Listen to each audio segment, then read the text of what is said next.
11 দিন রাখা হয়েছিল। আমি কিন্তু সে সময় প্রতিবাদ করেছিলাম গুম খুন হত্যার বিরুদ্ধে। আমাকে বেশ কিছুদিন ধরে বিভিন্ন মহল থেকে হুমকি দেওয়া হচ্ছে, আমার প্রাণের উপর হুমকি এসেছে। এবং গতকাল রাতে আমি যখন আমার কাজ শেষ করে, আপনারা জানেন যে আমি একজন কর্মঠ মানুষ, আমার কাজ করতে হয় প্রতিদিন। আমি কাজ থেকে যখন রাতে ফেরত যাচ্ছিলাম আমার ডিওএইচএস এর বাসায়, আমাকে একটি মোটরসাইকেল চালক আমাকে ছায়ার মতো ফলো করে। এবং আমি যখন ক্যান্টনমেন্ট গেট দিয়ে ঢুকে যাই, সেই মোটরসাইকেল আরোহী আমাকে কিন্তু ফলো করতে থাকে। একটা পর্যায়ে আমি দেখি তার শার্টের মধ্যে লাল নীল লাইট জ্বালানো এবং সে আমাকে ইশারা করছে থামার জন্য। তো আমি বুঝতে পারছিলাম না যে এটা কে, কারণ সাধারণত ক্যান্টনমেন্টের ভিতরে তো এমপিরা থামায়। তো আমি থামিয়েছি কারণ তার লাল নীল লাইট দেখেছিলাম। থামাবার পর তাকে আমি অনেকবার জিজ্ঞেস করলাম যে আপনি কে, আপনার পরিচয় কি, আমাকে কেন থামতে বলছেন। উনি বারবার আমাকে বলছেন যে আমাদের লোক আসবে, আপনার থামতে হবে। তো আমি আবারও বললাম যে কেন, আপনার পরিচয় কি এবং কারা আসবে। তো এক পর্যায়ে আমি তাদের জিজ্ঞেস করলাম আপনি কি আমাকে চিনতে পেরেছেন। উনি বলল হ্যাঁ আপনাকে চিনতে পেরেছি, আপনি সোহেল তাজ।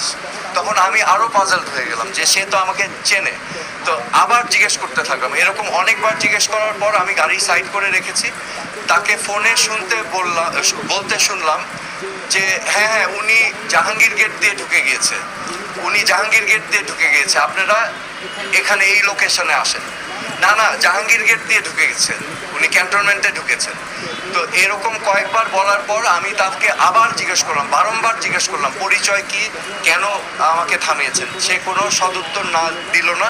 কিছুক্ষণ পর আবার সে ফোনে কথা বলে তারপর আস্তে করে মোটরসাইকেল নিয়ে আমাকে বললো আপনি চলে যেতে পারেন, বলে উনি চলে গেল।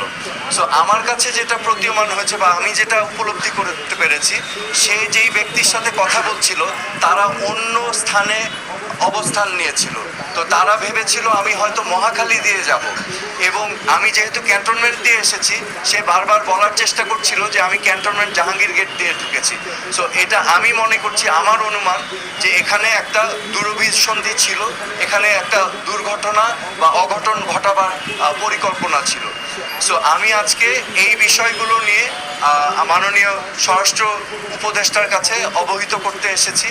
এবং আমি মনে করি যে বাংলাদেশের সকল নাগরিকের ব্যক্তি নিরাপত্তার অধিকার আছে, এবং আমি তাকে বলেছি যে আইন শৃঙ্খলা পরিস্থিতি অবশ্যই যেন অতি দ্রুত উন্নতি করেন, এবং উনি আশ্বাস দিয়েছেন যে উনি দেখছেন এবং